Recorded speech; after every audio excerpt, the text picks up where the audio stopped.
ఇప్పటికీ చాలా స్పష్టంగా ఏం జరిగింది అనేది సిట్టు తన ఛార్జ్ షీట్లో పేర్కొన్నాక కూడా మళ్ళీ ప్రజల వద్దకు రకరకాల ప్రకటనలతో ముందుకు వస్తూ ఉన్నారు.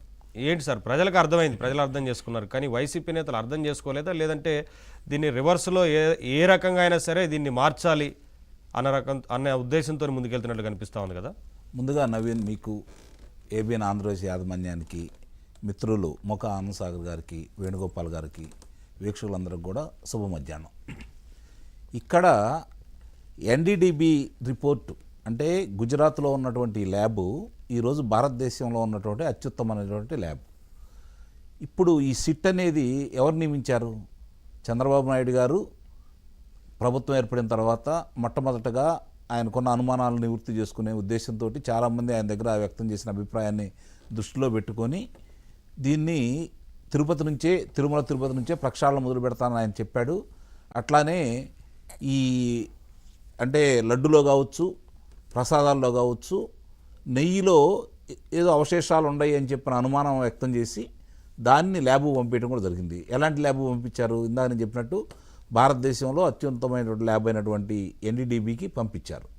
పంపించిన తర్వాత వాళ్ళు ఇచ్చిన రిపోర్ట్ని ఆధారంగా సెప్టెంబర్లో చంద్రబాబు నాయుడు గారు ఈ విషయాన్ని వాళ్ళ కార్యకర్తల సమావేశంలో చెప్పడం కూడా జరిగింది. నాయకులు కార్యకర్తలు ఉన్న సమక్షంలో ఇలా చెప్పారు. తిరుపతి లడ్డులో ఇలాంటివి అంటే మాంసకృతులు ఉన్నటువంటి దాన్ని వాళ్ళు ఏ విధంగా వినియోగిస్తారు, ఎంత అపచారం చేశారు అని చెప్పని అక్కడ ఒక ముఖ్యమంత్రిగా కంటే కూడా ఒక హిందువుగా ఆ తిరుపతి దేవస్థానం సంబంధించి ఆ దేవదేవుడికి ప్రథమ భక్తుడిగా భావించి చంద్రబాబు నాయుడు గారు అభిప్రాయం వ్యక్తం చేశారని అయితే నేను భావిస్తున్నాను. ఆ సందర్భంగా దీనికి సంబంధించి వాళ్ళకి పంపించారు. ల్యాబ్ రిపోర్ట్ వచ్చేసింది. సిట్నేశారు. సిట్నేసిన తర్వాత ఎవరైతే ఉన్నారో వైవి సుబ్బారెడ్డి 4 సంవత్సరాలు తిరుమల తిరుపతి దేవస్థానానికి చైర్మన్గా వ్యవహరించినటువంటి, పాలక మండలి చైర్మన్గా వ్యవహరించినటువంటి వైవి సుబ్బారెడ్డి గారు సుప్రీం న్యాయస్థానానికి, హైకోర్టుకి వెళ్ళారు. హైకోర్టులో పని కాకపోతే సుప్రీం న్యాయస్థానానికి వెళ్ళారు. సుప్రీం న్యాయస్థానానికి వెళ్ళినప్పుడు సుప్రీంకోర్టు వాళ్ళు ఒక సిట్ని ఏర్పాటు చేశారు. అతను కోరుకుందే కదా, ఇది సుబ్బారెడ్డి కోరుకుందే. ఓ సిట్ని ఏర్పాటు చేశారు. ఆ సిట్లో సిబిఐ వాళ్ళు 2, రాష్ట్ర సిట్ వాళ్ళు 2, పోలీసులు 2. ఒకళ్ళు భారతదేశ వ్యాప్తంగా ఉన్నటువంటి ఫుడ్ సేఫ్టీకి సంబంధించి ఎవరైతే ఉంటారో నిష్ఠానితులు, అందుట్లో ఒక వ్యక్తిని, వీళ్ళ 5గురిని నియమించిన తర్వాత ఇన్ని రోజులు వాళ్ళు పరిశోధన చేసి ఎక్కడెక్కడికి వెళ్ళారు, ఎలా ఇది జరిగింది, అనుమానాలు ఎలా ఉన్నాయి, ఎవరి మీద అనుమానాలు ఉన్నాయి, ఎవరు దీంట్లో భాగస్వాములు అని చెప్పని వాళ్ళు విచారించారు. విచారించిన తర్వాత ఇప్పుడు ఏదైతే నెల్లూరు ఏసీబీ కోర్టులో వాళ్ళు సమర్పించారో దీని మీద ప్రస్తుతానికైతే కొన్ని అభ్యంతరాలు అయితే ఉన్నమాట కూడా వాస్తవం. ఎందుకంటే ఎన్డీడీబీ రిపోర్టుకి మళ్ళీ వీళ్ళు పంపించలా, వాళ్ళ అభిప్రాయాలను కోరలా. వాళ్ళు ఏదైతే ఎన్డీఆర్ఐకి వెళ్ళారో మీరు ఇందాక ఉదాహరించినట్లు వాళ్ళు చాలా స్పష్టంగా మేము దీంట్లో పంది కొవ్వు ఉందా లేదని మాత్రమే పరిశోధించాము, అది కూడా 10% మించుంటేనే మేము గుర్తించగలం, అంతకంటే టెక్నాలజీ మా దగ్గర లేదని చెప్పని వాళ్ళు స్వయంగా చెప్పారు. ఇదే సిట్టు కూడా పొందుపరిచింది కదా. అంటే ఇక్కడ చంద్రబాబు నాయుడు గారు అభిప్రాయాన్ని వ్యక్తం చేసిన దానికి, ఈరోజు సజ్జల రామకృష్ణారెడ్డి మాట్లాడుతున్న దానికి ఒకసారి కనుక మనం పరిగణలో తీసుకుంటా ఉంటే చంద్రబాబు నాయుడు గారు ఆధారాలతోటి మాట్లాడాడు. ల్యాబ్ రిపోర్ట్ చేతిలో పెట్టుకొని ఆయన మాట్లాడాడు. దాని ఆధారంగా ఈరోజు విచారణ జరిగింది. ఇప్పుడు సజ్జల రామకృష్ణారెడ్డి వచ్చి మాట్లాడిన దాంట్లో ఒకటి మాత్రం నాకు అర్థమైంది. నేనేమనుకున్నా అంటే సజ్జల రామకృష్ణారెడ్డి గారు వచ్చి మాట్లాడటం మొదలు పెట్టడంలోనే ఇది అసలు మేము అనుకున్న నెయ్యి కాదు, మా నెయ్యి వేరేగా ఉందని చెప్తాడేమో అని చెప్పని నేనైతే భావించా. వాళ్ళ ఓటర్లు వేరే అన్నట్టు చెప్పినట్టే నెయ్యి కూడా మా నెయ్యి వేరేగా ఉంది, అందుకని మేము ఇది తయారు చేసాము అని చెప్పి చెబుతాడని భావించా. సరే, ఏదైనా సరే ఆయన చెప్పిన మాటల ప్రకారం ఇంకా అనుమానాలు పెంచడంతో పాటు వాళ్ళ మీద ఇంకా ఎక్కువగా ఒక రకంగా బిగిచ్చాడని అయితే నేనైతే భావిస్తున్నా. వాళ్ళు సంకల గుద్దుకోవచ్చేమో కానీ, కాకపోతే ఒక నిజం చెప్పాడు, ఇదే ఫైనల్ కాదు, ఇంకా దీని మీద చాలా విషయాలు బయటకు వస్తాయని చెప్పి అతనికి అర్థమైంది. ఇది ఇంతటితో వదిలిపెట్టరు ఈ కూటమి వాళ్ళు, దీనికి సంబంధించిన ఈ కూటమి ప్రభుత్వం ఇంతమంది హిందువుల మనోభావాలను దెబ్బతీశారు, మరి ఆ దేవదేవుడికి ఎంత అన్యాయం చేశారు, కాబట్టి దీన్ని వీళ్ళు వదిలిపెట్టరనే నిర్ణయానికి అతను కూడా వచ్చినట్టున్నాడు. కాబట్టి నేను ఆ మాట మాట్లాడాడని అయితే నేను భావిస్తున్నా.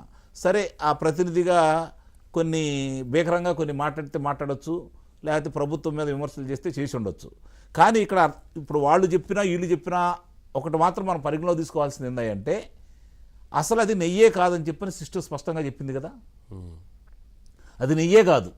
అజయ్ సుగంధ్ అనే అతను, సుగంధ కంపెనీకి సంబంధించిన అతను, అజయ్ కుమార్ సుగంధ కంపెనీకి సంబంధించిన అతను ఈ కెమికల్స్ని తెప్పిస్తే ఆ కెమికల్స్ని బోరేబాబా డైరీ వాళ్ళు తీసుకొని అక్కడి నుంచి నెయ్యి తయారు చేశారు.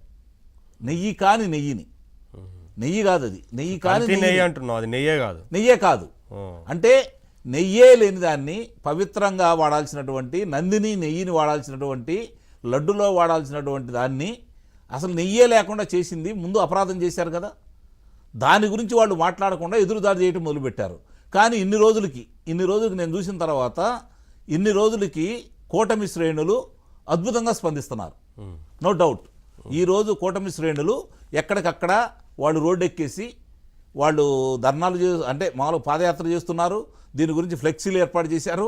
ఇన్నాళ్ళకి సరైన మార్గంలో వాళ్ళు ముందుకెళ్లారని అయితే నేనైతే భావిస్తున్నాను. ఒకసారి మాట్లాడదాం. ఒకే ఒక విషయం ఇక్కడ గమనించుకోవాల్సిన, అంటే ఈ విషయం వాళ్ళకు కూడా తెలియందైతే కాదు, చెప్పాల్సింది ఉంది. కాబట్టి ఇందుట్లో ఛార్జ్ షీట్లో 34, 35, 36 ఎవరినైతే పొందుపరిచారో 36 మధ్య విజయభాస్కర్ రెడ్డి, రెండో అతను బత్తుల సురేంద్రనాథ్, తర్వాత డాక్టర్ కులకర్ణి, జయరాజురావు గారిని, ఇలా ముగ్గురు ఉన్నారు కదా. 34, 35, 36 వీళ్ళ నిర్వహణ ఏంటి? వీళ్ళు దాంట్లో పనిచేసి, వీళ్ళు శాస్త్రవేత్తలు, దాంట్లోనే పనిచేశారు. వీళ్ళు పనిచేసిన వాళ్ళని తీసుకొచ్చి ఇక్కడ పెట్టి, అంటే వీళ్ళు రాంగల్లోనే ఒక వ్యూహం ప్రకారం, ప్రణాళిక ప్రకారం దీన్ని కల్తీ ఎలా చేయాలో, కల్తీ చేస్తే వాళ్ళ దగ్గర నుంచి ఆ ల్యాబుల నుంచి రిపోర్ట్లకు అనుకూలంగా ఎలా తెప్పించుకోవాలో, ఎవరైతే టెండర్లో పాల్గొనే సంస్థలు ఏదైతే బోలేబాబా డైరీ కావచ్చు, లేకపోతే వైష్ణవి డైరీ కావచ్చు, ఏఆర్ డైరీ కావచ్చు, వాళ్ళ దగ్గరికి వెళ్ళి తనిఖీలు చేయాలి కదా వీళ్ళు. ఆ తనిఖీలు చేసేవాళ్ళు కూడా బత్తుల సురేంద్రనాథ్ గారు, అలాగే కులకర్ణి గారు, వీళ్ళిద్దరే వెళ్ళి అసలు ఏందని చెప్పి పరిశీలించేవాళ్ళు. వాళ్ళు క్లీన్ సర్టిఫికేట్ ఇచ్చేస్తారు. దానికి ఈ మధ్య విజయభాస్కర్ రెడ్డి అనే అతను ఇతను చేసే కార్యక్రమం ఇక్కడ నుండి చేస్తూ ఉంటాడు. వీళ్ళు ముగ్గురు ప్రధాన సూత్రధారులు, పాత్రధారులు. వీళ్ళతో పాటు ఇంకో ముగ్గురు ఉన్నారు. ముగ్గురు ఎవరాయంటే చెవిరెడ్డి భాస్కర్ రెడ్డి, కరుణాకర్ రెడ్డి, సుబ్బారెడ్డి. వాళ్ళకి సహకరించిన వ్యక్తి ఎవరంటే చిన్నప్పన్న, ఈవో ధర్మారెడ్డి. అంటే ఇక్కడ ఈ 8 మంది పాత్ర చాలా ప్రముఖం. ఇక్కడ వాళ్ళు చేసినటువంటి ఈ అపచారం, ఈ ద్రోహం, ఈ అమానుషాన్ని ఈరోజు యావత్ సమాజం కూడా, హిందూ సమాజం కూడా చేత్కరిస్తూ ఉంది. అదొక్కటే సరిపోదు. వాళ్ళకి సరైన శిక్షలు వేయించినప్పుడే న్యాయం జరిగిద్ది. ఆ దేవదేవుడు ఎవరిని వదిలిపెట్టడని అయితే నేను భావిస్తున్నాను.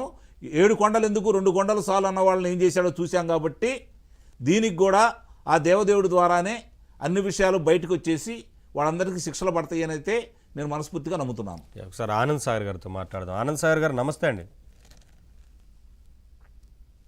ఏం చెప్తారు ఆనంద్ సాగర్ గారు? వైసీపీ నేతలు రోజుకో మాట మాట్లాడుతూ ఉన్నారు. మొదట అసలు జగన్మోహన్ రెడ్డి గారు ఈ విషయం బయటకు వచ్చినప్పుడు ఒక రకమైన స్టేట్మెంట్ ఇచ్చారు, కలిస్తే కలిసి ఉండొచ్చు అని కూడా అన్నారు. ఇవాళ మళ్ళీ వైసీపీ నేతలు అంతా తెలిసి కూడా ఎదురుదాడికి దిగుతున్నారు. ఏంటి ఇదంతా? ముందుగా మీకు ప్యానెల్లో ఉన్నటువంటి పెద్దలు అంకంరావు గారికి, వేణుగోపాల్